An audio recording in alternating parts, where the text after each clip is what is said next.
Olá mais uma vez, cá nos encontramos novamente após mais uma semana para continuarmos com os nossos estudos sobre o livro de Apocalipse, que é o tema central das lições da Escola Sabatina para este primeiro trimestre do ano 2019. Já estamos na reta final do primeiro mês, já falámos sobre a introdução ao livro do Apocalipse, o seu tema central, a sua estrutura, falámos acerca das importantíssimas cartas às 7 igrejas da Ásia. E hoje falaremos de dois capítulos impressionantes e também bastante importantes do livro de Apocalipse, que são, porventura, das descrições mais majestosas que nós temos em todo o livro. Mais uma vez temos o pastor Paulo Cordeiro, que nos vai ajudar, e vamos começar com uma oração, como habitualmente fazemos. Querido e amado Pai que estás nos céus, muitíssimo obrigado pelo privilégio que mais uma vez nos dás, a mim e ao irmão Filipe, de podermos estar aqui. E queremos suplicar, Senhor, como sempre o temos feito, que Tu, através do Teu Santo e Bom Espírito, nos orientes e dirijas os nossos pensamentos e as nossas palavras. Queremos, Senhor, agradar-te em todas as coisas. Para isso, Senhor, suplicamos humildemente que Tu nos venhas orientar, porque sem Ti nada podemos fazer. Senhor, que ao vermos esta revelação fabulosa que Tu deste ao Teu apóstolo João no passado, sobre a grandeza daquilo que se passa no trono celestial, ajuda-nos, Senhor, a ter um vislumbre, ainda que pequeno, daquilo que Tu és, daquilo que Tu estás fazendo em favor do Teu povo. Orienta-nos, pois, Senhor, e dirige-nos na explanação deste assunto tão importante. Tudo isto nós te pedimos e desde já pela fé te agradecemos em nome de Jesus. Amém. Pastor, Apocalipse, capítulos 4 e capítulos 5, parece que hoje vamos fazer uma viagem para fora da Terra. Deixa-me já dizer-te uma coisa, Filipe. Quando nós começamos com aqui a leitura do capítulo 4, diz assim: depois destas coisas olhei, e eis não somente uma porta aberta, mas aonde? No céu, como também a primeira voz que ouvi, como de trombeta, ao falar comigo, dizendo: só para aqui, e te mostrarei o que deve acontecer depois destas coisas. Então, a atenção de João, reparem, nos capítulos 2 e 3 nós temos então aquelas famosas cartas às igrejas da Ásia Menor. Portanto, João vai-lhe ser revelado algo que se vai passar, que estava a passar-se naquelas igrejas locais, mas que se vai passar ao longo da história. Portanto, nós temos uma revelação de acontecimentos que se passam nesta terra. Agora, com a introdução do capítulo 4, a atenção de João é levada para onde? Para cima. O céu. Para o céu. Para cima, exatamente. E por isso é que diz aqui, há aqui duas expressões que são muito importantes. Uma porta aberta no céu, portanto está a falar do céu, não da terra, e portanto, a voz que ele ouve, portanto, seguramente uma voz angélica, que diz só para aqui. Então, a atenção de João, que estava concentrada em acontecimentos que iriam ter lugar na terra, agora é levada para o céu. E, portanto, o que vamos ver aqui nos capítulos 4 e 5 é, portanto, faz-se uma pausa daquilo que foi revelado a João e que iria acontecer nesta terra. Ele é levado em visão ao céu e depois no capítulo 6 volta outra vez à terra. Portanto, temos aqui o interlúdio, ok? Entre acontecimentos que se vão passar na terra e acontecimentos que vão passar na terra, e aqui no meio, Apocalipse 4 e 5, acontecimentos que se passam no céu. Portanto, todo o assunto desta lição é uma revelação de coisas que se passam no céu. Agora, o que é que se passa no céu? É exatamente isso mesmo. O que é que foi revelado a João de tão importante para ele deixar isto escrito acerca desse acontecimento que houve? Quem são os personagens envolvidos? O que é que aconteceu? Quem testemunhou? O que é que disseram acerca disso? Talvez possamos, se calhar, começar a ver o texto na ordem em que está e para vermos alguns detalhes. O versículo 2 diz: e logo fui arrebatado no Espírito, e eis que um trono estava posto no céu. Ora, Mais uma vez, no céu. No céu. E um trono. Um trono normalmente, o que é de conhecimento comum, não é ocupado pelos plebeus. O trono é ocupado pelo rei. Exato. E, portanto, estamos a falar do céu, que é o lugar de habitação do próprio Deus.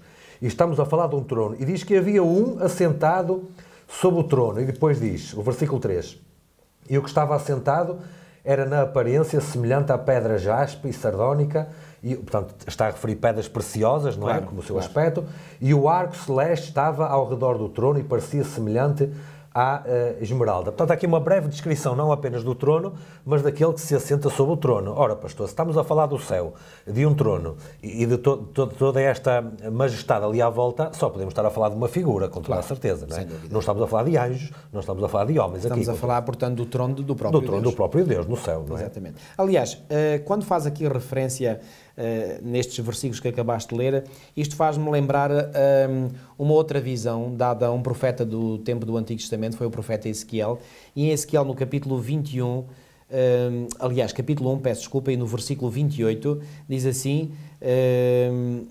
portanto, vou ler até a partir do versículo 26, diz, por cima do firmamento que estava sobre a sua cabeça, havia algo semelhante a um trono, como uma safira, e sobre esta espécie de trono estava sentada uma figura semelhante a um homem.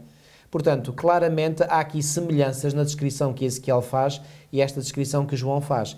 E no versículo 28 diz, como o aspecto do arco, portanto fala aqui depois de um arco, que aparece na nuvem em dia de chuva, assim era o resplendor em redor. Esta era a aparência da glória do Senhor. Vendo isto, caí com o rosto em terra e ouvi a voz de quem falava. Portanto, há aqui uma semelhança, portanto, não há dúvidas que João aqui foi levado a ver, a contemplar em visão, portanto, no céu, o trono de Deus e o próprio Deus nesse trono. Depois o versículo 4 continua dizendo, e ao redor do trono havia 24 tronos, ou seja, não havia só um. Dá-nos a entender que havia um principal, um central. Faz lembrar os tribunais. Uma corte, se calhar. Uma corte, exatamente, em que há o lugar principal que é ocupado pelo juiz ou pelo rei e depois... pelos ministros, pelos conselheiros, exatamente, seja lá o que for.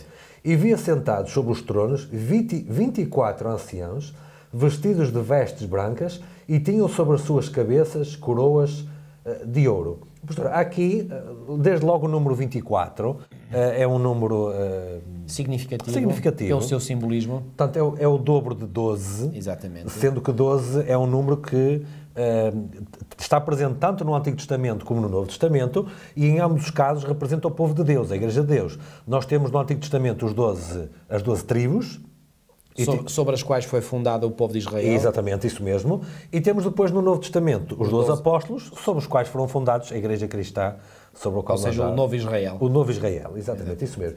E vemos aqui 24 que estão vestidos de vestes brancas. Se estão vestidos de vestes brancas, é porque são puros, são imaculados, não estão contaminados. O branco é símbolo de pureza. De pureza. Não é por acaso que as noivas gostam de ir vestidas de branco. É exatamente, isso mesmo. Símbolo de pureza. E depois diz que sobre as suas cabeças tinham coroas de ouro. Ora, as coroas de ouro são colocadas sobre os vencedores. Certo. Se calhar, por esta primeira análise, é que muitos deduzem que estes 24 anciãos são pessoas que foram resgatadas pelo próprio Cristo.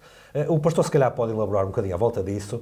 Este não é um assunto 100% consensual, não é um assunto em que haja um acordo total entre teólogos, estudiosos, pesquisadores, eruditos. Talvez a maioria desses pesquisadores concordem, como diz o autor da lição, que estes 24 são uma pequena parcela daquele grupo de ressuscitados a quando da própria ressurreição de Jesus e que depois acabaram por ascender com ele aos céus, e aqui eles estão ali como sendo as primícias do sacrifício do ministério salvífico de Cristo, que são colocados neste lugar de honra como tendo sido vencedores pelos méritos de Cristo. Este é o entendimento geral que existe acerca destas personagens. Sim, é. Embora alguns creiam que estes 24 anciãos sejam seres angélicos, e deixem-me dizer que também há bons argumentos para esta explicação, porque Ellen White, por exemplo, tem várias frases, poderíamos aqui trazer, mas são várias, onde ela, portanto, identifica como um forte anjo aquele que, portanto, se dirige a João e que fala com ele. Mais à frente neste episódio. Exatamente. Portanto, ou seja, essa explicação tem o seu sentido também, tem a sua lógica. Já agora, faço aqui um bocadinho de parênteses para dizer que há assuntos, e este é um deles, mas para mim há outro ainda mais profundo e mais amplo, que é a questão dos 144 mil, que haveremos de falar lá mais à frente, que eu ainda não tenho resposta para todas as questões. Ou seja, tenho questões na minha mente para as quais não tenho respostas, e há várias interpretações no nosso meio sobre os 144 mil, todas elas aparentemente fazem muito sentido, mas às vezes eu me pergunto, bom, mas uma diz uma coisa, outra diz outra e parece que são contraditórias entre si, isto não pode acontecer. Bom, eu acredito que chegará o seu tempo em que Deus nos revelará. Assim como também Daniel não compreendeu todo o conteúdo das visões que Deus lhe deu. João não compreendeu seguramente tudo o que o Senhor lhe tinha revelado. Pois bem, ainda nós hoje podemos não compreender tudo, mas isso não invalida o facto de que nós já podemos conhecer algumas coisas. Claro. E naquilo que nós temos a certeza, e devemos ter certezas e afirmar aquilo que nós sabemos. Podemos nos concentrar naquilo que é indiscutível, não é? Exatamente. Eu uso sempre esta imagem para explicar isso. Eu quando era aluno, muitas vezes quando estava perante um teste, havia lá, por exemplo, uma pergunta que eu não sabia a resposta. Então, em vez de estar ali a pensar e a tentar descobrir qual seria a resposta, eu passava à frente. Ou seja, passava à pergunta seguinte e depois, no final, se me recordasse sobre qual seria a resposta àquela pergunta, que às vezes acontecia, às vezes, nem sempre, eu respondia. Se não me lembrasse, olha, paciência, pronto. E quando eu estudo a Bíblia, a mesma coisa me acontece. Há coisas que eu tenho certezas plenas e totais. Naquelas que eu ainda tenho questões, tenho dúvidas, pronto, olha, fica a aguardar que um dia pode ser que o Senhor me revela ou que revela à sua igreja. E, portanto, aqui, pronto, o entendimento mais consensual, é o melhor que podemos dizer, é que estes 24 anciãos referem-se àquelas pessoas que ressuscitaram quando Jesus ressuscitou. E alguns poderão perguntar, então, mas o que é isso? Eu nunca ouvi falar disso, onde é que isso está escrito? Pois bem, em Mateus, no capítulo 27, e convido os nossos queridos telespectadores a poderem me acompanhar nesse texto, em Mateus, no capítulo 27, nos versículos 51 a 53, está aqui escrito o seguinte, diz assim, vou ler a partir do 50. E Jesus, clamando outra vez, com grande voz, entregou o Espírito. Aqui, claramente, este texto se refere à morte de Jesus. No momento em que ele entregou o Espírito, este Espírito aqui é o Espírito de fogo de vida. Faleceu. E, portanto, faleceu. E o versículo 51 refere que no momento em que Jesus acaba de entregar o Espírito, o véu do santuário se rasgou em duas partes, de alto a baixo, mas não foi só isto que aconteceu. Diz ainda o texto que tremeu a terra e fenderam-se as rochas. Ou seja, houve um tremendo terremoto, um sismo, e, portanto, esse sismo fez com que, versículo 52, abriram-se os sepulcros, e depois diz, e muitos corpos de santos, não de ímpios, de santos, que dormiam, ressuscitaram. Forçosamente do Antigo Testamento, com certeza. Ou talvez também já alguns que tinham aceito a pregação de Cristo, João Batista, porventura. Eventualmente. Não sabemos, não temos certezas. Não são identificados. Só sabemos é que eram santos, porque a Bíblia o afirma. Agora, se nós ficássemos pelo versículo 52, poderíamos pensar que estes corpos de santos ressuscitaram no momento em que houve o terremoto, ou seja, no momento em que Jesus morreu. Mas o versículo 53 diz, e saindo dos sepulcros, e diz quando é que saíram dos sepulcros? Depois da ressurreição de Jesus. Ou seja, no domingo de manhã. No domingo de manhã, porque Jesus só vai ressuscitar no domingo de manhã. Então, no meu entendimento, isto até parece que está aqui uma contradição, mas não há aqui contradição nenhuma. No meu entendimento, o que é que este texto quer dizer? Que os sepulcros podem realmente ter-se aberto por altura do terremoto. E o terremoto aconteceu quando? Quando Jesus morre. Quando Jesus entregou o seu Espírito ao Pai e o véu do tempo se rasgou em duas partes. Mas, eles, embora os sepulcros se tenham aberto, eles só ressuscitaram depois da ressurreição de Jesus. E o texto, no versículo 53, termina dizendo, entraram na cidade santa e apareceram a muitos. Então, há aqui um grupo de santos que ressuscita depois da ressurreição de Cristo. Agora, há um texto em Efésios 4:8, Efésios capítulo 4 e versículo 8, que dá a entender o seguinte. Por isso diz... Quando ele subiu às alturas, ele refere-se a Jesus Cristo, quando ele subiu às alturas, portanto isto aqui é claramente uma expressão que se refere à ascensão de Cristo, levou cativo o cativeiro e concedeu dons aos homens. Agora, este texto parece assim um bocadinho nebuloso, não é muito claro, mas este texto, Paulo o retira do Salmo 68:18. E se formos lá ao Salmo 68:18, nós ficamos a entender um bocadinho melhor o que é que este texto significa. Salmo 68:18, e lá diz o seguinte, Salmo 68:18, subiste às alturas, quando aqui a expressão também aparece em Efésios 4:8, subiu às alturas, subiste às alturas, levaste cativo o cativeiro, é a mesma expressão que aparece, recebeste homens por dádivas, até mesmo rebeldes, para que o Senhor Deus habite no meio deles. E quando diz aqui no Salmo 68:18 algo que em Efésios 4:8 não é dito, recebeste homens por dádivas, então imediatamente o que é que nós podemos discorrer daqui? Que quando diz aqui, portanto, que levou cativo o cativeiro, a pergunta é, levou cativo o cativeiro, ou seja, o que é que ele fez? Ele deu dádivas, recebeu homens por dádivas. Então nós podemos compreender que estas dádivas são homens, são seres humanos, que são recebidos também por Deus, mas aonde? No céu, porque acompanham Cristo na ascensão. Então, o que é que nós podemos concluir então, juntando estas peças? Que aqueles que ressuscitaram depois da ressurreição de Cristo, conforme diz em Mateus 27, ao Cristo subir às alturas, conforme diz Efésios, quando diz levou cativo o cativeiro, ou seja, levou aqueles que tinham estado em cativeiro, ou seja, e cativeiro é este. Há outros textos que falam da morte como um cativeiro. Então levou aqueles que tinham estado no cativeiro da morte. Só que libertando-os neste caso. Libertando-os, portanto, levou cativo o cativeiro, ou seja, prendeu o cativeiro, ou seja, prendeu o cativeiro, libertou do cativeiro aqueles que estavam no cativeiro, ou seja, na morte, e levou-os consigo quando subiu às alturas. Então, alguns são levados a pensar que estes 24 anciãos que não são mencionados nunca no tempo do Antigo Testamento, e por acaso aqui o autor faz referência a isso, quando diz o facto de os 24 anciãos nunca terem sido mencionados antes na Bíblia, implica que são um grupo novo na sala do trono do céu. São provavelmente, e aqui o provavelmente tem todo o peso, são provavelmente aqueles que foram ressuscitados na altura da morte de Jesus. Porquê que o autor põe aqui a palavra provavelmente? Porque não temos certezas absolutas. Temos também é apenas uma explicação provável, não é uma segurança total. Temos uma indicação profética que, no fim dos tempos, os salvos que entrarem na nova cidade, o próprio Senhor lhes colocará uma coroa na cabeça.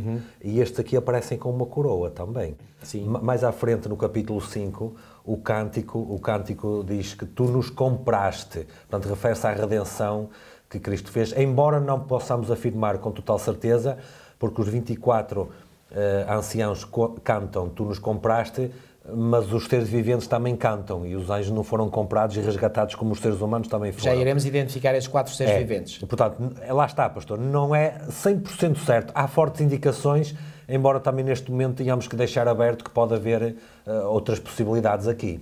Exatamente. Agora, portanto, diz aqui no versículo 5...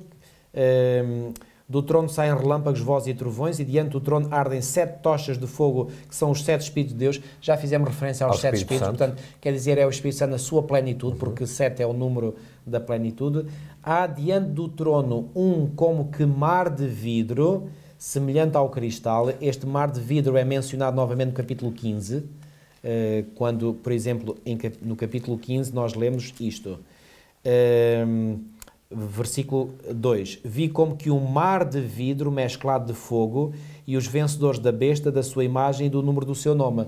É interessante que aqui há a associação do mar de vidro com aqueles que são vencedores. E a minha que é o que Ellen White refere acerca da ascensão aos céus dos salvos. Diz que estiveram 7 dias a ascender até ao mar de vidro, que é este lugar que aparece aqui diante do trono de Deus. Mais uma vez uma associação com os salvos e redimidos da terra. Exatamente. Portanto, a minha pergunta é... Então, uma vez que o mar de vidro é associado aos redimidos, será que aqui no capítulo 4, no versículo 6, quando é feita a referência ao mar de vidro, será que não poderíamos também induzir... É uma pergunta que eu faço, atenção, não é uma afirmação. Será que não poderíamos induzir que isto também é associado com, já não digo todos, mas pelo menos alguns redimidos que possam estar aqui? Até porque não sabemos a quantidade de redimidos que ressuscitaram quando Jesus... também nos é dito. Portanto, podem ser 24, podem ser 2.400, podem ser muitos. Pois. Se forem mais que 24, havia 24 que ocupavam os tronos ao lado do trono principal e os outros tinham que estar ali alguns. Podia eventualmente ser sob este mar de vidro até. Pronto, lá está. Aí entramos no campo das especulações. Das possibilidades. Exatamente. Agora, diz aqui ainda o versículo 6, portanto, que há diante do trono como que um mar de vidro, semelhante ao cristal, e também no meio do trono e à volta do trono 4 seres viventes. Que algumas traduções dizem animais, em vez de seres 4 animais. Pronto, sim, os animais são seres viventes. Sim, não é? claro. Cheios de olhos por diante e por trás. E depois diz que o primeiro ser vivente, ou o primeiro animal, é semelhante a quê? A leão. O segundo, semelhante a novilho. Portanto, este novilho é um bezerro. O terceiro tem um rosto como de homem. E o quarto ser vivente é semelhante à águia. Ora, esta descrição aqui faz-me lembrar imediatamente uma descrição que também o profeta Ezequiel nos faz em Ezequiel 10:14. Em Ezequiel 10:14 temos esta indicação. Ezequiel capítulo 10 e no versículo 14 lemos o seguinte: cada um dos seres viventes, e aqui, portanto, o termo, pelo menos na minha versão, fala em seres viventes, provavelmente a tua diz animais também. Sim, sim. Ezequiel 10:14, ora, confirma lá. Vou procurar, até porque há aqui uma indicação acerca de um outro versículo também. O pastor talvez vá lendo enquanto eu encontro. Ok. Portanto, Ezequiel 10:14, cada um dos seres viventes tinha 4 rostos. O rosto do primeiro era rosto de querubim, o do segundo rosto de homem, o do terceiro rosto de leão, e aqui o rosto de leão aparece em Apocalipse 4:7, e finalmente diz o do quarto rosto de águia, e a águia também é mencionada. E o rosto de homem também é mencionado. Portanto, aqui, portanto, em Apocalipse temos rosto de leão, novilho, homem e águia. E aqui em Ezequiel temos águia, leão, homem e querubim, ok? Portanto, não é exatamente igual, mas é semelhante. E portanto, destes seres viventes, é referido agora no versículo 15, os querumbins se elevaram. São estes os mesmos seres viventes que vi junto ao rio Quebar. Aqui a minha versão já diz seres viventes. Seres viventes, ok. Então, aqui os seres viventes são identificados com querumbins, no versículo 15. Mas, há um outro texto em Isaías, no capítulo 6, Isaías capítulo 6, e no capítulo 6 e nos versículos 1 e 2, está descrito o seguinte: no ano da morte do rei Uzias, este eu é Isaías, vi o Senhor assentado sobre um alto e sublime trono. Isto faz-nos automaticamente recordar Apocalipse 4, em que também João vê um trono. E as abas de suas vestes enchiam o templo. E depois diz assim o versículo 2: serafins estavam por cima dele, cada um tinha 6 asas. Com 2 cobria o rosto, com 2 cobria os seus pés e com 2 voava. Ora, voltando ao Apocalipse 4, diz no versículo 8, portanto Apocalipse 4, 8, e os 4 seres viventes, tendo cada um deles respectivamente 6 asas. Ora, aqui fala dos serafins tendo 6 asas, aqui fala de 4 seres viventes tendo 6 asas. Então o que é que nós podemos concluir? Que os 4 seres viventes eram querumbins, ou serafins. Pronto, isto são termos que se aplicam a seres angélicos, portanto, anjos. E depois diz, estão cheios de olhos ao redor e por dentro, não têm descanso nem de dia nem de noite, proclamando: Santo, Santo, Santo é o Senhor Deus, o Todo-Poderoso, aquele que era, que é e que há de vir. Quando esses seres viventes derem glória, honra e ação de graças ao que se encontra sentado no trono, e quem é este que está sentado no trono? Bom, o mesmo que Ezequiel viu, o mesmo que Isaías viu, que é Deus. Quando esses seres viventes derem glória ao que vive pelos séculos dos séculos, os 24 anciãos, versículo 10, prostrar-se-ão diante daquele que se encontra sentado no trono, adorarão o que vive pelos séculos dos séculos e depositarão as suas coroas diante do trono, proclamando: Tu és digno, Senhor e Deus nosso, de receber a glória, a honra e o poder, porque todas as coisas que tu criaste, sim, por causa da tua vontade vieram a existir e foram criadas. Há aqui uma cerimónia de adoração. Há uma cerimónia de adoração diante clara. do trono, que já vimos quem senta no trono. Quem é que começa a adoração? São os 4 seres viventes. Portanto, que identificamos como sendo serafins ou querumbins. Depois de os serafins ou querumbins, por assim dizer, darem o pontapé de saída, entre aspas, para a adoração, logo a seguir diz que os 24 anciãos se juntam a eles na adoração. Ou seja, como que se sentem motivados a fazer o mesmo que os seres angélicos já estavam a fazer. Agora, a questão é, estes 24 anciãos são também eles seres angélicos ou são os tais seres que vieram da Terra, portanto, seres humanos?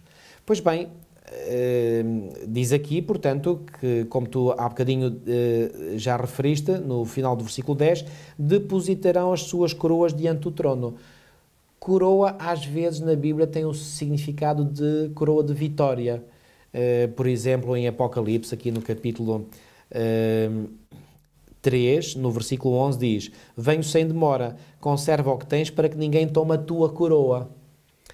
Então, associando esta simbologia, o que é que nós podemos concluir? Será que estas coroas são coroas de redimidos? Se assim é, então mais um argumento a favor da tese de que os 24 anciãos são portanto, pessoas, seres humanos que foram redimidos da terra. A própria Ellen White refere, que também lhe foi revelado uma visão, certamente, que depois dos salvos, e estou a falar no futuro ainda, no fim do tempo, não é?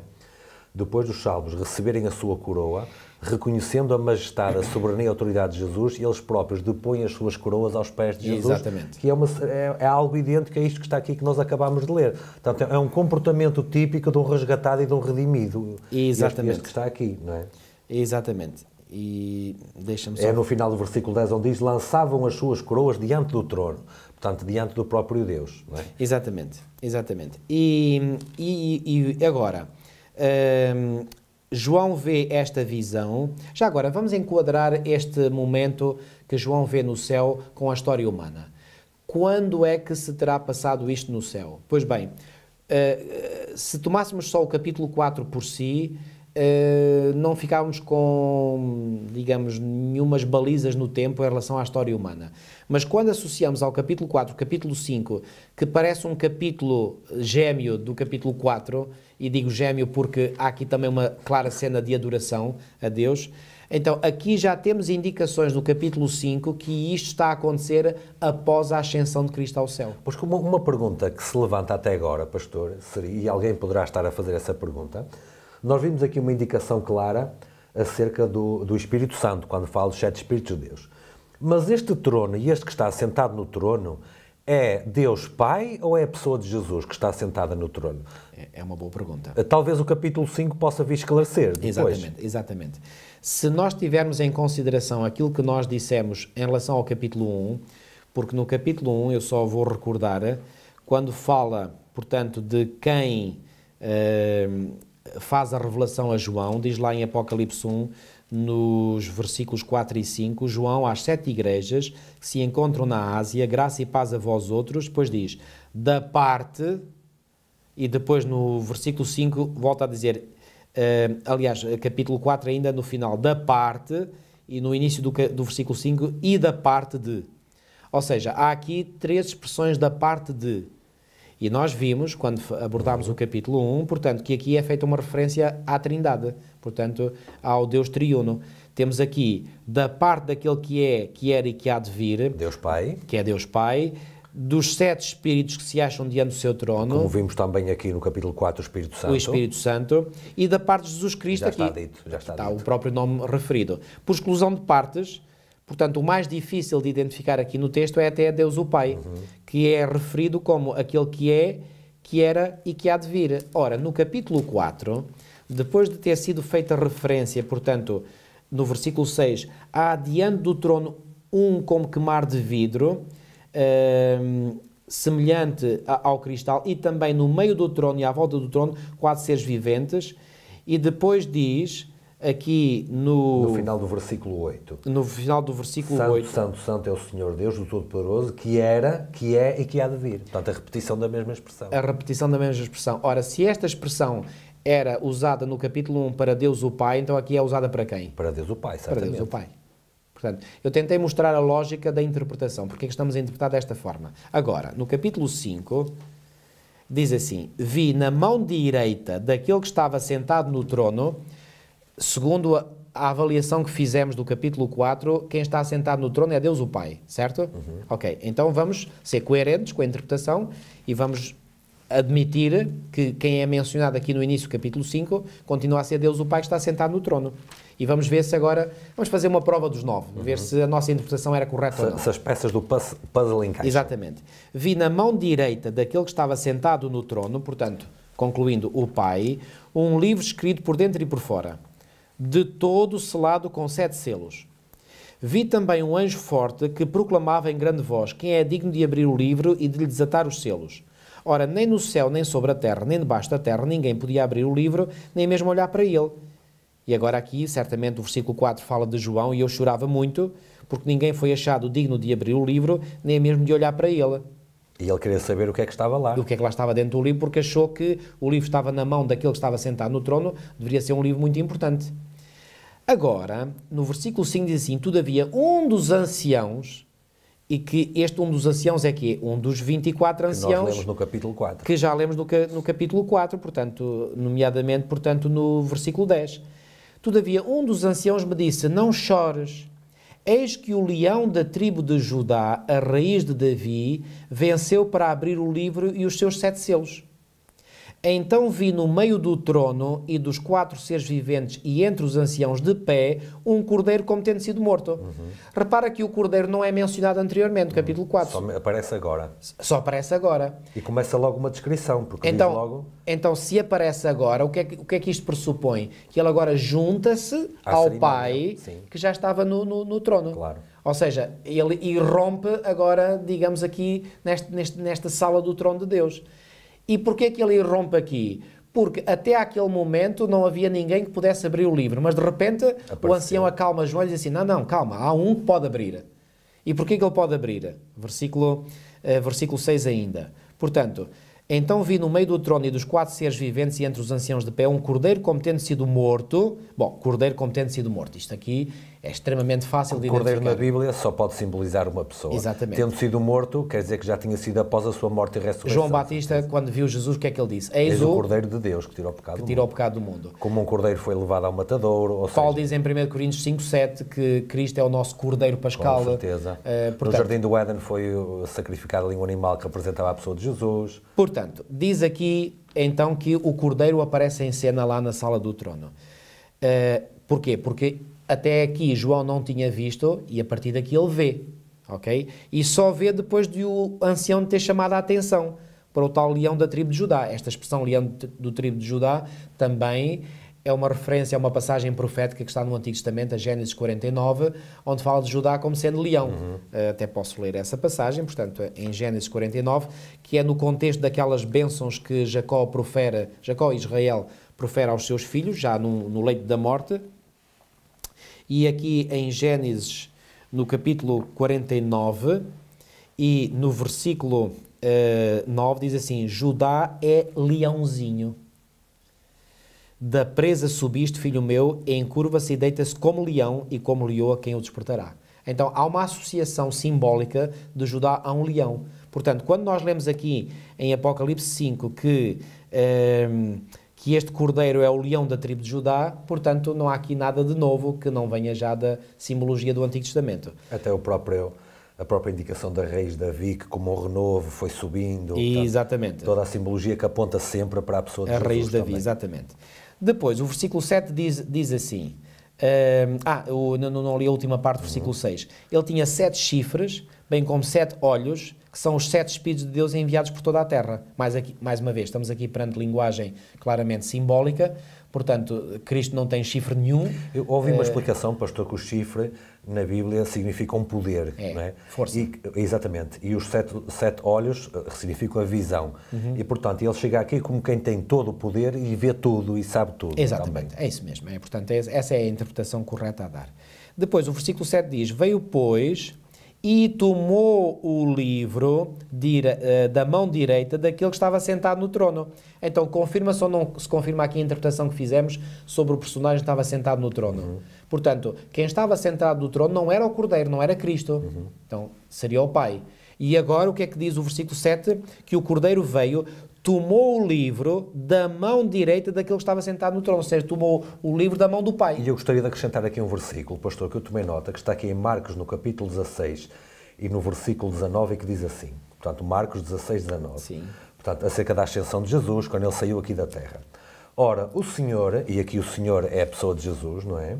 Portanto, 16, 19 de Marcos, depois de lhes ter falado, foi recebido nos céus e assentou-se à direita de Deus. Ou seja, colocou-se do lado do Pai, onde estava este livro na mão do Pai. Portanto, há aqui uma consistência acerca do lugar que Cristo vai ocupar com o lado do Deus Pai, onde estava o livro, que só ele é que podia abrir. Exatamente, porque diz aqui que tomou o livro da mão direita. Exatamente. Ora, não fazia muito sentido ele sentar-se do lado esquerdo e depois ir buscar o livro que estava na mão direita. Exato. Aliás, os salmos depois vão estar à direita de Cristo também. Exatamente. Portanto, o Deus Pai tem o Filho à sua direita e o Filho tem os salmos à sua direita. Exatamente. Portanto, e o Deus Pai entrega o livro ao Filho que só ele pode abrir e aqueles são os resgatados que só ele pode salvar também. Exatamente.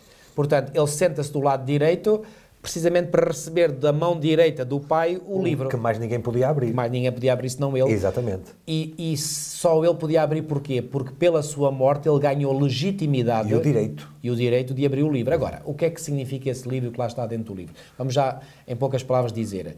Significa que, portanto, são os mistérios de Deus, ou seja, a revelação de Deus para o plano da salvação e como é que se ele iria cumprir na prática. Ou seja, esse livro representa o poder e a autoridade que unicamente Cristo pode ter, inferida ou derivada da sua morte, para dirigir todos os assuntos ligados à salvação do seu povo. Ou seja, Deus está no pleno comando da situação. Mas, às vezes há aquela pergunta, pastor, mas porquê é que tinha que ser Cristo a morrer? Não podia ser um anjo? Portanto, está aqui a explicação. Os anjos estão ali presentes nesta cerimónia, eventualmente salvos também já lá estão, e toda a gente reconhece, aliás, até o próprio João também chorava, porque estava preocupado, e toda a gente reconhece que só um é que podia abrir. Exatamente. Não podia ser um anjo, não podia ser um homem, tinha que ser a pessoa de Jesus. E no versículo 2 foi feita referência não apenas a um anjo, mas a um anjo forte, que proclamava em grande voz quem é digno de abrir o livro e de lhe desatar os selos. Ou seja, nem um anjo forte tinha poder para abrir o livro. E depois o 3 diz, nem no céu, nem debaixo da terra. Ou seja, em todo o universo não havia ninguém que fosse capaz. Portanto, até que aparece então um que podia. Claro que estas perguntas são perguntas retóricas que servem para depois dar mais ênfase na resposta. E, portanto, o que é que se pretende aqui? Exaltar a pessoa divina de Cristo, porque ele pode pegar no livro, quebrar-lhe os selos, abri-lo, ou seja, ele pode e deve comandar toda a história dos acontecimentos. Portanto, o que é que estamos a assistir aqui? É um momento em que, no capítulo 4, já o ser que estava sentado no trono, que era o Pai, estava a ser exaltado. Foi exaltado primeiro pelos 4 seres viventes, seguindo-se a adoração dos 24 anciãos. Agora aparece em cena, no capítulo 5, Cristo. E Cristo vai ser exaltado. E não só exaltado, vamos continuar a ler. Versículo 7. Veio, pois, e tomou o livro da mão direita daquele que estava sentado no trono, versículo 8. E quando tomou o livro, os 4 seres viventes, ou seja, os mesmos 4 seres viventes tinham iniciado a adoração do capítulo 4, e os 24 anciãos, aqueles que já também tinham adorado o Pai a seguir aos 4 seres viventes, Apocalipse 4, prostraram-se diante do Cordeiro, tendo cada um deles uma harpa. Ou seja, eles já se tinham prostrado diante do Pai, agora vão fazer a mesma coisa, repetir o mesmo ato de adoração, agora também perante o Cordeiro. Portanto, quem acha que Cristo é uma criatura ou é um Deus menor, aqui está a desmontar completamente isso. Exatamente. Porque ele recebe exatamente a mesma adoração que o Pai já tinha recebido. Ora, se Cristo recebe exatamente a mesma adoração que o Pai, ele só pode ser um ser divino tal como o Pai é. Tal como o Pai. Isso está fora de questão. Claro. Então, diz aqui, portanto, tendo cada um deles uma harpa e taças de ouro cheias de incenso, que são as orações dos santos. E entoavam um novo cântico dizendo, digno és, agora atenção, este digno refere-se a quem? Ao Cordeiro. Ao Cordeiro. Já tinha sido feita a adoração ao Pai, agora é feita a adoração a Cristo. Digno és de tomar o livro e de abrir-lhe os selos. Porquê? Porquê que ele é digno de fazer isto? Porque foste morto e com o teu sangue compraste para Deus, este aqui para Deus é subentendido o Pai, os que procedem de toda a tribo, língua, povo e nação. E para o nosso Deus os constituíste reino e sacerdotes e reinarão sobre a terra. E agora, depois de os 4 seres viventes e os 24 anciãos terem repetido o ato de adoração ao Cordeiro, como já tinham feito ao Pai, agora aqui junta-se uma nova categoria de seres. É o que nos diz o versículo 11. Vi e ouvi uma voz de muitos anjos ao redor do trono, dos seres viventes e dos anciãos, e estes anciãos aqui, subentendido, os 24 certo. Anciãos, cujo número era de milhões e milhares de milhares. E este número, milhões de milhões e milhares de milhares, refere-se aos muitos anjos mencionados no início do versículo 11. Ok? Então, eles agora juntam-se, ou seja, o que é que nós estamos aqui a assistir? A uma cena de adoração que tem lugar no céu, em que primeiro há um grupo restrito que faz uma adoração ao Pai. São os 4 seres viventes, que já vimos são serafins ou querumbins, portanto, seres angélicos. Depois juntam-se a eles os 24 anciãos e adoram àquele que está sentado no trono, que é o Pai. Depois, estes seres repetem o mesmo ato de adoração para o Cordeiro. Finalmente, quando eles acabaram de dar a adoração ao Cordeiro, vêm muitos anjos, que são aqui descritos como sendo milhões de milhões e milhares de milhares, e proclamam em grande voz. Agora, digamos, é como, olha, isto, a melhor imagem... É o maior coral de todos os tempos, exatamente. Eu ia exatamente pegar nesta imagem. O que é que isto me faz criar na minha mente? Por exemplo, um grupo coral em que no início começa, por exemplo, uma pessoa, um solista, começa a cantar. Depois a eles junta-se mais outro. Depois há mais uns 3 ou 4 e finalmente a apoteose, é todo o coro a cantar. Então nós temos aqui um grupo restrito que começa a louvar a Deus, são os 4 seres viventes, os querumbins, depois juntam-se os 24 anciãos, repetem para o Pai e para o Filho, e agora em uma cena de apoteose juntam-se muitos anjos, são milhões, milhões e milhares de milhares. Bom, isto até me faz arrepiar, porque agora o céu está todo ele a adorar. E a adorar a quem? A adorar estas pessoas divinas do Pai e do Filho. E diz aqui, no versículo 11 ainda, portanto era um número de milhões, milhões e milhares de milhares, versículo 12, proclamando em grande voz, digno é o Cordeiro que foi morto de receber o poder e riqueza e sabedoria e força e honra e glória e louvor. É interessante que aqui diz que é digno de receber o poder, a riqueza, a sabedoria, a força, a honra, a glória e o louvor. 7 atributos. 7 atributos. Estes 7 atributos é nada mais do que os 7 chifres que o Cordeiro tem. Ok? Estás a perceber?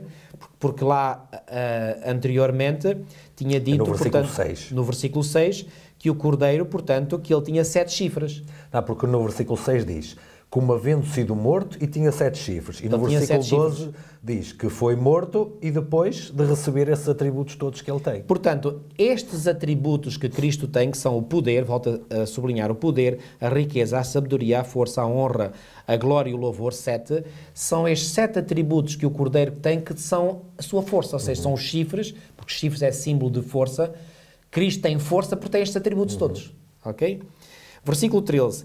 Então ouvi que toda a criatura que há no céu e sobre a terra, debaixo da terra e sobre o mar e tudo o que neles há, estava dizendo, ou seja, já não era grande o coro, ainda se juntam mais pessoas. Ainda se juntam mais seres, ou seja, é como se fosse o universo inteiro. Toda a criatura no céu e na terra tem que ser... É o universo inteiro. Claro, todos, é o universo inteiro. Até os que nem estavam ali, se calhar naquela cerimónia presencialmente. Agora é o universo inteiro Bom, isto aqui é a explosão de alegria. Até os próprios animais, porque diz as criaturas que estão no mar e todas as coisas que neles há... Claro que isto é uma forma simbólica, os animais não louvam conscientemente, mas um pássaro a cantar é um ato de louvor a Deus porque está a exercer a função para a qual foi criado. Exatamente. E então diz, portanto, volta a ler o versículo 13, então ouvi que toda a criatura que há no céu e sobre toda a criatura, portanto isto inclui obviamente os animais, debaixo da terra e sobre o mar e tudo o que neles há, estava dizendo àquele que está sentado no trono. Quem é que está sentado no trono? Segundo a nossa conclusão é o Pai. E ao Cordeiro, ou seja... Ao Filho agora. Ao Filho agora. Aos dois. Aos dois. Seja o louvor e a honra e a glória e o domínio pelos séculos dos séculos. E os 4 seres viventes, foram aqueles que iniciaram todo este processo de adoração, respondiam, Amém. Também os anciãos prostraram-se e adoraram. Portanto, isto é uma cena apoteótica de louvor e adoração. Isto é a entronização do Pai seguida a entronização do Filho. Ou é só a entronização do Filho? O Pai já estava no trono, porque quando ele é visto, já é visto no trono. Então o filho chega lá neste caso como vencedor aqui na terra da obra que veio cá fazer. E o Filho, esse sim, vai ser entronizado. E quando ele vai ser entronizado, como resultado da entronização do Filho no trono celestial, agora ele pode enviar os 7 Espíritos pela terra. E agora a pergunta que se poderá fazer é, mas porquê que só o Pai e o Filho é que são adorados nesta cena? Porquê que o Espírito Santo não é adorado? O Filho recebe exatamente a mesma honra do Pai. Isso não há dúvida alguma. E há aqui uma menção ao Espírito Santo como estando presente, apenas e só. Então a pergunta levanta-se como uma pastor disse. Para mim, mas isto é uma interpretação muito pessoal, o Espírito Santo não é adorado aqui porque ele está como representante de Cristo nesta terra. Ou seja, ele não pode largar a terra para ir ao céu, para lá estar presente. Então, os únicos que estão presentes no céu e que são adorados por toda a hoste angélica e por toda a criatura são o Pai e o Filho. Mas o Espírito Santo está cá na terra. E agora, o que é que vai acontecer? Depois da entronização de Cristo, o Espírito Santo agora fica habilitado. É como se ele estivesse na terra, mas não estivesse com, desculpem uma expressão, as mãos atadas. Não podia fazer ainda nada. É como, por exemplo... Porque Cristo tinha dito que ele viria quando o próprio Cristo fosse. Exatamente. Portanto, Cristo tinha que ir primeiro para ele vir depois. E há um texto em Atos 2, 22, 32 e 33, Atos 2, 32 e 33, que nos ajuda agora a compreender esta cena que nós vimos aqui em Apocalipse 4 e 5. Atos capítulo 2 e versículos 32 e 33, Pedro está, portanto, na cidade de Jerusalém, no dia de Pentecostes, quando se deu o derramamento do Espírito Santo, e ele vai dizer isto a determinada altura, Atos 2, 32 e 33. A este Jesus, Deus ressuscitou, Deus, obviamente, o Pai, do que todos nós somos testemunhas. E tinham sido testemunhas porquê? Então eles não tinham visto o Cristo ressurreto? Claro que sim. Agora, versículo 33. Exaltado, pois, à destra de Deus. Ora, isto faz-nos lembrar a linguagem de Apocalipse 5. O que nós acabamos de escrever. O que nós acabamos de escrever, em que Cristo, portanto, vai ser exaltado à destra de Deus. Ou seja, ele vai ser entronizado. O Pai já lá estava. Cristo vai ser entronizado. Exaltado, pois, à destra de Deus, tendo recebido do Pai a promessa do Espírito Santo, derramou isto que vedes e ouvis. Então, o que é que Pedro está a dizer? A manifestação do Espírito Santo que vós vistes e que até interpretaram mal pensando que nós estávamos embriagados, foi a primeira interpretação que o povo deu, porque diz aqui, portanto, o capítulo 2 de Atos, no versículo 13, outros, porém, zombando, diziam, estão embriagados. E Pedro agora, no seu discurso, vai dizer, não, ninguém aqui está embriagado. O que vocês se aperceberam e que aconteceu é que esse Deus que o Pai ressuscitou foi entronizado à destra de Deus e ele agora enviou o Espírito Santo, que vocês agora vedes a manifestação desse Espírito. Agora, quando é que o Senhor enviou esta manifestação do Espírito à Terra? Após a entronização de Cristo no céu. Ou seja, podemos então dizer que a entronização de Cristo no céu se deu quando? No dia de Pentecostes. Daí vem que o último dia da lição desta semana fala justamente do dia de Pentecostes. Exatamente. Que alguém pode perguntar, mas então não disseram que estamos a falar de uma cerimónia no céu? O que é que isso tem a ver com o que acontece na Terra? Porque aquilo que se passa no céu é que vai determinar os acontecimentos que se passam na Terra, e não o contrário. A entronização de Cristo no céu permitiu que ele cumprisse a promessa de enviar o Espírito Santo para a Igreja. Exatamente. É esse o ponto. E quem compreender isto, compreende os capítulos 4 e 5. Portanto, Cristo ascende aos céus, ele ali, portanto, é recebido em apoteose e, portanto, depois de ter sido feita uma adoração pelos 4 seres viventes e pelos 24 anciãos ao Pai, esse mesmo ato de adoração, volto a dizer, é repetido para com o Cordeiro, para com o Filho, para com Cristo. E depois, a essa adoração feita pelos 4 seres viventes e pelos 24 anciãos, juntam-se milhões e milhões de anjos e, finalmente, até diz que toda a criatura se junta também e, finalmente, no final, como termina o capítulo 5, diz que os 4 seres viventes e os anciãos só dizem amém. Ou seja, eles estão como que boquiabertos, eles estão estupefactos, eles estão cheios perante aquela maravilha daquela adoração que se faz ao Pai e ao Filho. E, entretanto, é esse momento em que Cristo foi glorificado, exaltado à destra do trono da majestade no céu, que vai legitimar o envio do Espírito Santo para a sua igreja na terra. Então foi por isso que Cristo disse aos discípulos, esperai até seres revestidos do alto. Exatamente. Esperais até eu ser entronizado. Quando eu for entronizado e eu já tenho legitimidade, já posso agir. É como que alguém, por exemplo, que é eleito. Olha, por exemplo, nós podemos fazer uma comparação que, se bem que, pronto... Apenas para efeitos de raciocínio, pronto, nada mais. O Espírito Santo estava nesta terra, mas, por assim dizer, ainda não podia tomar as rédeas, digamos, da condução da Igreja nesta terra. Não tinha tomado posse da função, digamos assim. Porquê? Porque o próprio Cristo no céu ainda não tinha sido entronizado. Deixem-me dar este exemplo, exemplo corriqueiro. Imagina, por exemplo, o novo presidente do Brasil. Foi eleito no dia... 28 de outubro. 28 de outubro. Mas só tomou posse quando? No passado dia 1 de janeiro. Ou seja, o que é que ele teve a fazer entre 28 de outubro, do dia em que foi eleito, até o dia em que tomou posse? Quando muito esteve a preparar-se para exercer, mas não esteve a exercer. Exatamente. Agora, ele só tem legitimidade para agir como presidente a partir do momento em que é empossado. Em que é feito o juramento e ele toma posse. Exatamente. Então, podemos dizer que Cristo disse aos discípulos, esperai, porque eu ainda não tomei posse.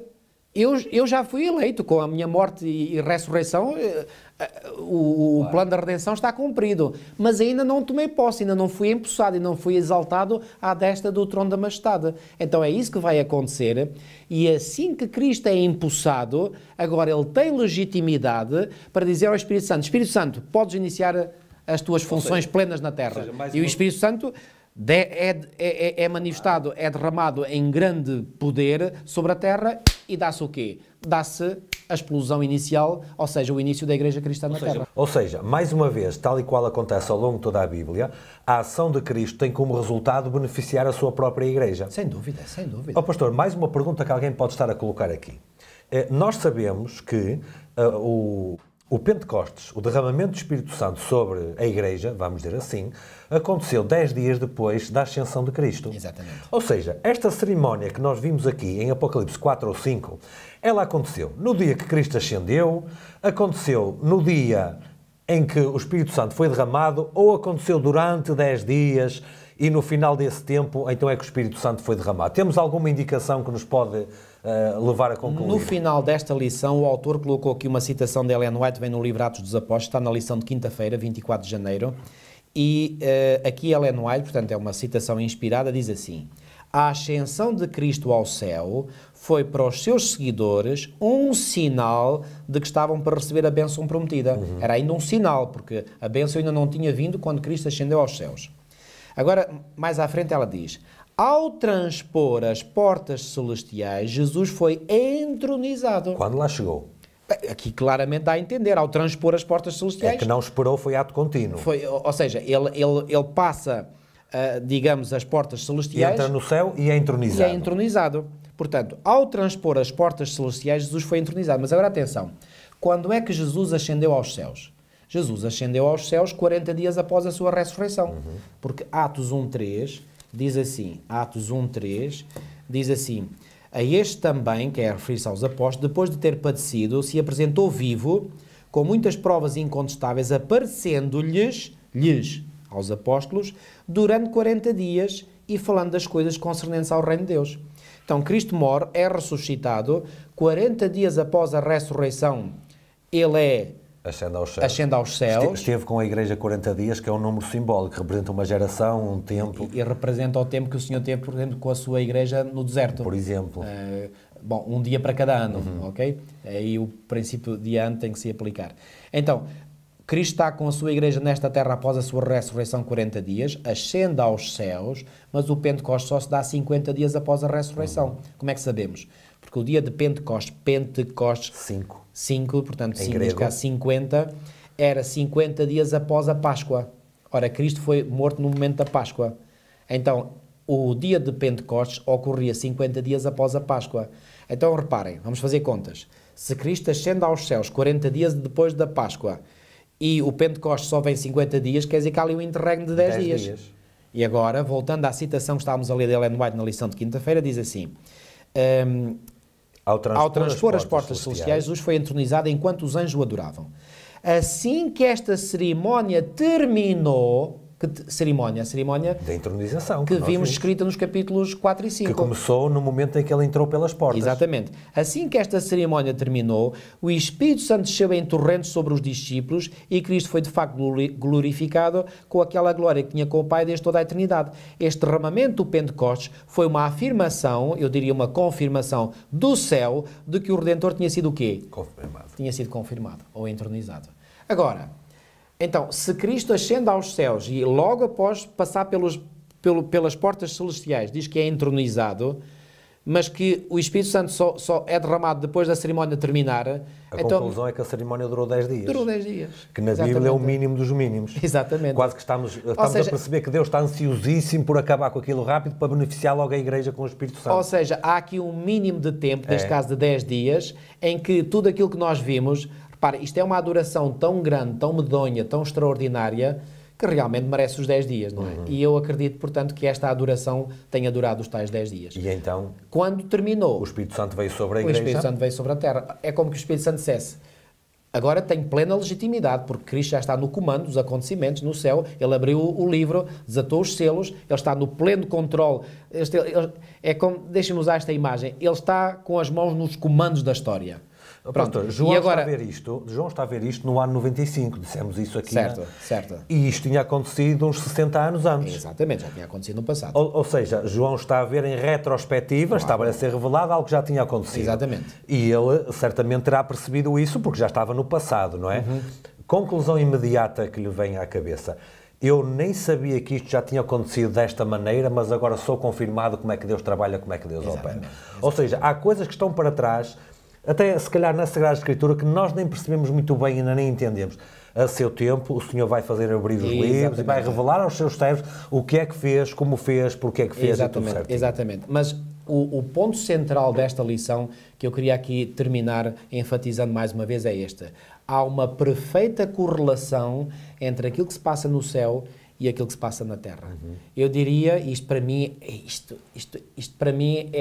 dá-me tanta força, tanta coragem, tanta esperança, que é saber que o Senhor, a partir do céu, é como se o céu fosse, e especificamente o santuário celestial, é o centro de operações, é o quartel-general onde o Senhor, a partir do qual o Senhor dirige tudo o que se passa nesta terra. Portanto, tudo o que se passa nesta terra está sob o total controle do Senhor. É Ele que está nos comandos das operações. Isto para mim dá-me uma força, uma segurança. Agora, para nós termos essa força, essa segurança, essa certeza, temos que ter a certeza total, e a revelação nos permite ter essa certeza de que esta terra não está abandonada a si mesma. Esta terra está sob a direção daquele que a partir do céu tudo comanda, tudo dirige. E comanda a partir de quem? A partir do Espírito Santo e a partir dos seus santos anjos, que são, à luz de Hebreus 1,14, ministros que operam em favor daqueles que hão de herdar a salvação. Portanto, está tudo sob o controle de Deus. E quando eu vejo este quadro completo da terra sob as ordens do céu, eu digo, uau, Senhor, está tudo sob o teu comando. E ficamos tranquilos quanto ao futuro também. Ficamos tranquilos, absolutamente tranquilos. Nesta ocasião, esta cerimónia no céu permitiu que o Espírito Santo fosse derramado sobre a Igreja. Há uma promessa no futuro de que quando houver uma outra cerimónia no céu, que é o fim do tempo da graça, o Espírito Santo protegerá de forma especial os crentes como nunca aconteceu antes. Olha, isso faz segurança do que está lá atrás dá-me segurança para aquilo que está à frente. E já que falaste aí de um assunto, eu vou terminar então dizendo isto. Repara, Cristo inicia o seu ministério no santuário celeste quando foi entronizado, e ao iniciar o seu ministério no santuário celestial, o Espírito Santo é enviado a esta terra para iniciar o seu trabalho. Quando o Senhor terminar o seu ministério no santuário celestial, o que é que acontece ao Espírito Santo? É retirado desta terra. Aqui uma perfeita simetria. Exceto sobre os seus que ficam protegidos de uma forma especial. Exatamente. Agora é retirado sobre a terra porque, na verdade, quem não aceitou de todos aqueles que, portanto... Agora, aqueles que são de Deus, portanto, o Espírito Santo não se retira desses, mas esses estão de tal forma selados que não podem pecar mais. E eu aqui atrevo-me e digo isto com toda a vontade, porque quando o tempo da graça terminar, e não sabemos quanto tempo vai demorar desde que termine o tempo da graça até à vinda de Cristo. Eu presumo, posso estar enganado, mas presumo que seja à volta de um ano. Sim. Pronto. Desde que termina o tempo da graça até Jesus voltar, aqueles que estarão vivos nesse período, que eu entendo ser os 144 mil, não podem pecar. Porque se pecassem, quem é que intercederia por eles? Já não há expiação aí. Não há expiação. E, portanto, Deus preparou esse de tal forma... O que está a dizer, mais uma vez, desculpa, é aquilo que acontece na Terra é sempre um reflexo e uma consequência daquilo que Cristo está a fazer no céu. Exatamente. Porque a personagem principal aqui não é a Igreja, a personagem principal aqui é Cristo. Exatamente. A Igreja tem que ser o reflexo daquilo que o personagem principal faz. Então não é dito que Cristo é a cabeça da Igreja? Claro. Então é ou não é a cabeça que comanda o restante do corpo? Com certeza. Cortes a cabeça e o corpo o que é que acontece? Morre. Sem efeito. Portanto, a cabeça controla tudo. Cristo, a cabeça, controla tudo. O que ligares na terra, diz a versão correta no grego, terá sido ligado nos céus. O que desligares da terra terá sido desligado dos céus. Portanto, é a partir do céu, a partir de Cristo e a partir do seu quartel-general, que é o santuário celestial, que Deus controla todas as coisas. E quando finalmente chegarmos ao fim da história humana e o Senhor encerrar o seu ministério no santuário celestial, também o Espírito Santo terá terminado o seu ministério, portanto, de intercessão junto dos seres humanos. Mas os santos, esses estão selados, Deus os levou a uma condição na qual não podem pecar mais, tão santos, tão irrepreensíveis. Daí aquele texto que diz que, Apocalipse 22:11, os que são santos continuam na prática da justiça. Certo. Já estão selados de tal maneira. Agora, como é que é possível que, como diz aqui, continue injusto fazendo injustiça, continue imundo ainda sendo imundo, o justo continue na prática da justiça? Agora, nós nunca podemos continuar na prática da justiça se não tivermos o apoio do Espírito Santo. Claro. Portanto, o Espírito Santo continuará com o seu povo. Não disse Jesus, estou convosco todos os dias, até quando? A consumação dos séculos. Pastor, da mesma maneira, e depois Satanás não tem poder sobre esses, porque já lhe escaparam definitivamente. Exatamente. E esta cerimónia de entronização é um ato diante de todo o universo. No princípio, Lúcifer quis ocupar o lugar de Cristo. E esta cerimónia de entronização mostra a toda a gente, não, aquilo que Cristo fez prova que ele é o legítimo ocupante deste lugar. Portanto, tu aqui não tens hipótese nenhuma. No fim dos tempos, dirá o mesmo dos servos de Deus que ficam fiéis até ao fim. Não, estes venceram, estes provaram que a lei de Deus pode ser obedecida, que é uma lei justa. Portanto, também tu agora não tens nada a ver com eles. Exatamente. Podemos, certamente, na próxima semana continuar com estes excitantes assuntos acerca daquilo que aconteceu lá atrás, que acontece agora e que está mais para a frente. Exatamente. E podemos terminar com uma oração, talvez. Nosso querido e amado Pai, obrigado mais uma vez, Senhor, porque Tu te manifestaste entre nós e nós queremos dar graças e louvores. Ó Senhor, ambicionamos pelo dia em que também nós, os redimidos de toda a terra e durante todas as épocas, nos podemos juntar aos coros angelicais para louvar e engrandecer o Teu nome. E certamente que o faremos de todo o nosso coração, porque teremos todas as razões e mais algumas para o fazer. Louvar o nosso Redentor, o nosso Criador e o nosso Redentor, aquele pelo qual e através do seu sacrifício nós podemos ter acesso à pátria eterna. Ó Senhor, não há palavras para exprimir a nossa alegria, a nossa satisfação, o nosso profundo reconhecimento a Ti. Que possamos fazer parte, Senhor, daqueles que serão vencedores, pela Tua graça e pelo Teu poder. Livra-nos todo o mal, Senhor, que o inimigo possa ter cada vez menos poder em nós. E ajuda-nos para que não apenas possamos viver de acordo com a Tua vontade, mas possamos dar testemunho do Teu poder e da Tua graça àqueles que ainda não Te conhecem. Tudo isto nós pedimos e pela fé Te agradecemos em nome de Jesus. Amém. Nós voltamos na próxima semana para a lição 5. Até mais.